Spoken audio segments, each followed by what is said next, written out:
नमस्कार। आज हम लोग संत रैदास द्वारा रचित तीसरे पद का अध्ययन करेंगे और उसकी व्याख्या करेंगे।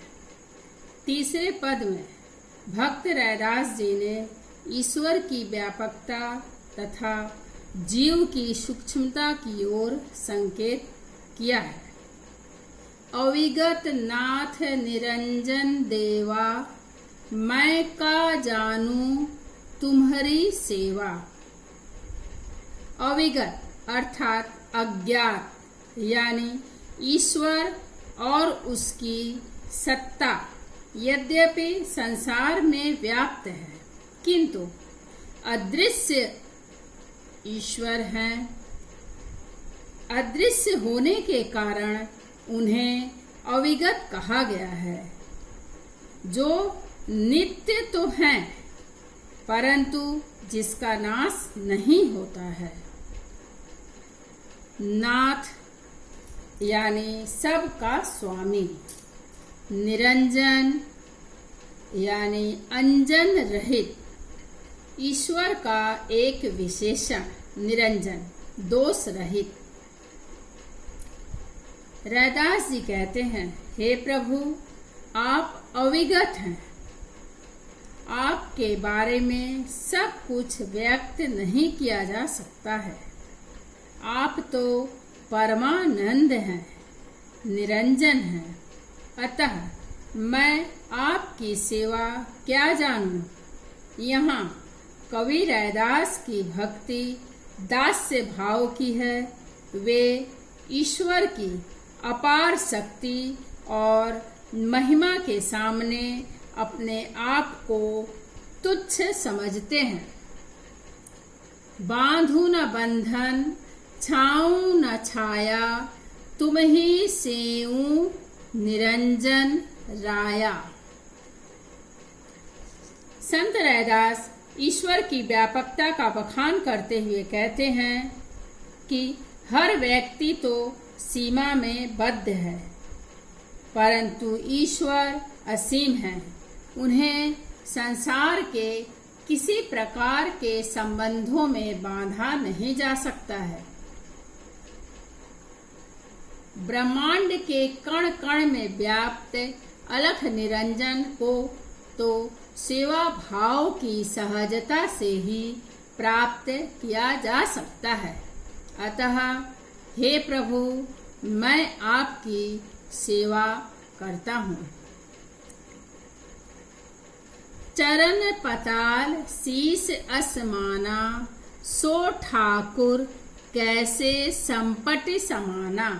हे प्रभु, आपके चरण पाताल में तथा शीस यानी मस्तक आसमान में है, अर्थात आप सर्वत्र व्याप्त हैं। ऐसे ईश्वर को सिर्फ दृष्टि में या सिर्फ मंदिर या मठ में कैसे स्थापित किया जा सकता है।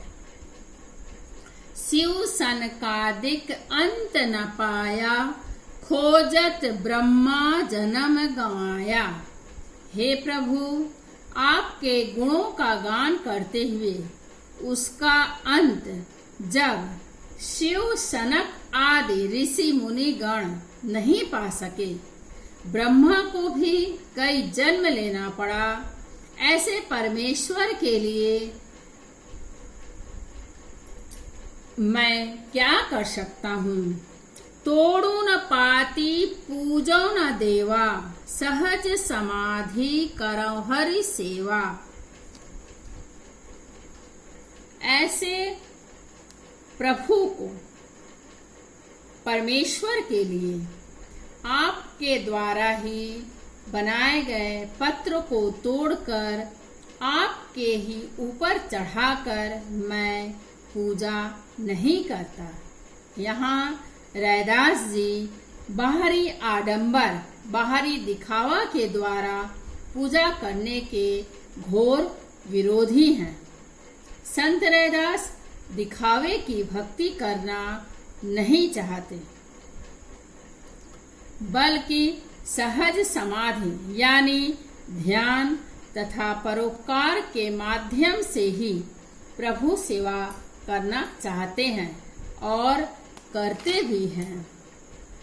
नख प्रसेद जाके सुर सुर इस धारा, रोमावली 18 भारा, चारी वेद जाके सु अमृत सासा, भगति हेत गावै रैदासा। यहाँ रैदास जी कहते हैं, हे प्रभु, जिस प्रभु के नाखून के पसीने से गंगा की धारा निकली हो, जिसके रोए रोए में 18 पुराण समाया हुआ हो। पुराण हिंदुओं के धर्म संबंधी आख्यान ग्रंथ है, जिनमें संसार, ऋषियों, राजाओं आदि के वृतांत हैं। कुछ पुराणों में सृष्टि के आरंभ से अंत तक का विवरण भी दिया गया है। चारों वेद अर्थात ऋग्वेद, सामवेद, अथर्ववेद, यजुर्वेद जिस प्रभु के मुंह से सांस के रूप में निकले हों, ऐसे प्रभु के गुणों का गान करके ही भक्त रैदास अपनी भक्ति को पूर्ण मानते हैं, क्योंकि ईश्वर असीम है और भक्त रैदास के अंदर ईश्वर के प्रति, प्रत्येक जीव के प्रति सेवा वाली मनोभावना है। इस तरह से भक्त रैदास, संत रैदास का तीसरा पद का व्याख्या समाप्त हुआ। धन्यवाद। अब हम लोग अगले दिन चौथे पद का व्याख्या समझेंगे।